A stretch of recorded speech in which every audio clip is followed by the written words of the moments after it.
She can heal herself. Once again, very small hitbox.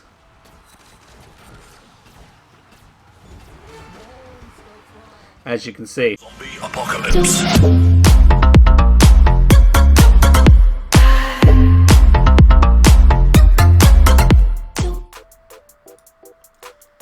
What is up, guys? Space Unicorn here, bringing you part 2 of our Common Beast series. So, last time we visited the card called LOLYPOP. We got a couple of easy wins for you.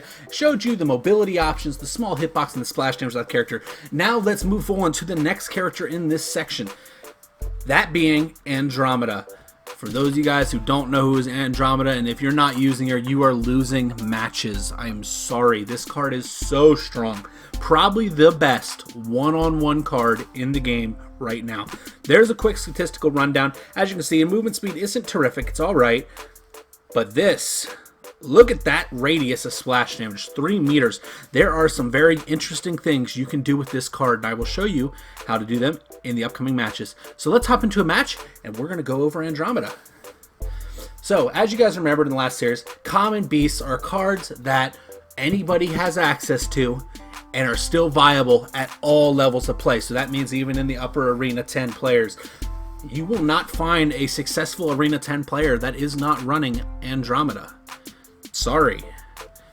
Now, Lolly's a little less common than Andro because they're essentially very close to the same card minus the vertical mobility. But Andro's splash damage is way more. So let's hop into a match here. We're going to go over some little cheeky strats that you can do with them and show you the strengths and weaknesses of this card. Andro, right here she is. We got her right off the rip. It's like the game knew. First things first. Once again, small hitbox. Second thing, huge amounts of splash damage. You don't even have to hit the character to eliminate him with Andro. So now we're going to hop up top here. If you watch any of my older videos, one thing I like to stress is positioning your card to the most advantageous position you can get. This is a position of control for Andrometa. As you are noticing, the damage numbers on this card are actually insane. They are crazy, crazy high. Another fun little thing you can do if you line it up right. Oop, I missed.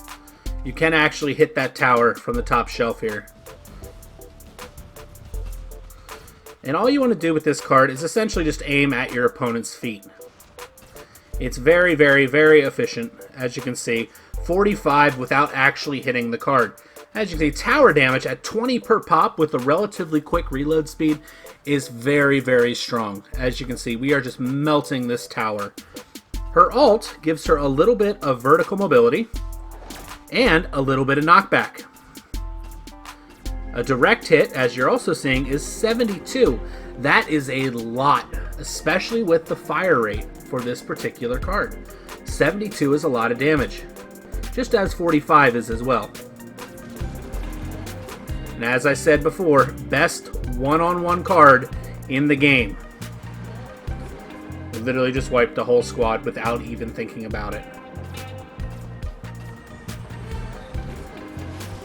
Up here, get this tower down real quick, and we're going to hop into a match, hopefully with a real player, so you guys can see just how strong this card is. But that's a good way to kind of give you a rundown. There's a lot of cheeky things you can do with her, and she has absurd damage and splash damage. So let's hop into another match here, hopefully against a real player. So if I don't get a real player, I will cut and bring you back whenever I do. If I do get a real player, we'll just continue this video right on through.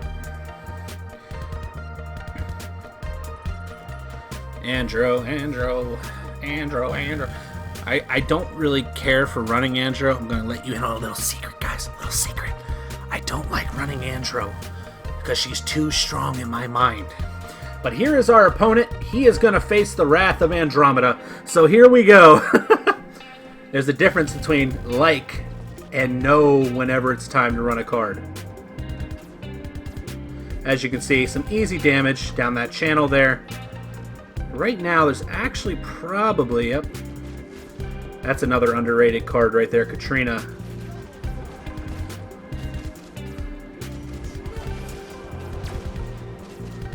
Now, you can destroy this wall but it takes a little bit of time to do so. So we're going to sneak right past here while they try to figure us out and do a little bit of this.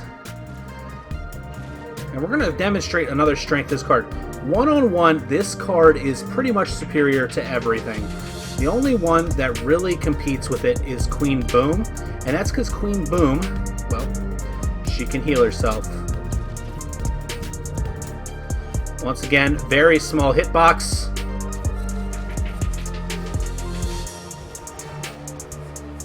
As you can see. I think we just killed his whole team.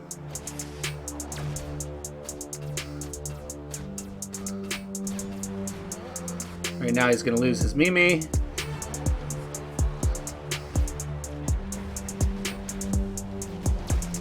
Get out of that little target. The vertical mobility, while not a lot, is enough to get you out of sticky situations, especially with cards such as Soldiertron. Another pretty good one-on-one card. Just doesn't have the movement speed to be consistently good. Get rid of this tower real quick. Hop down here. Let's work it. Work it.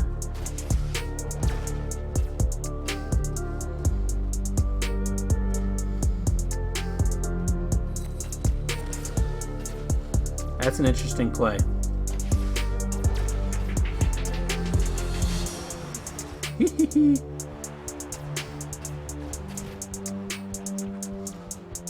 Five, 4, 3, 2.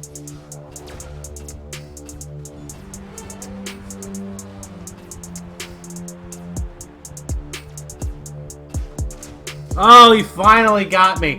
But as you can see, we just controlled that entire game as one card. Andro is actually that good. So now what we're going to do is we're going to push up here, finish this game off.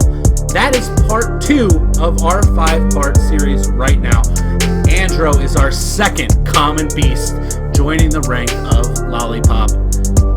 Let's see in the next one who will be our third.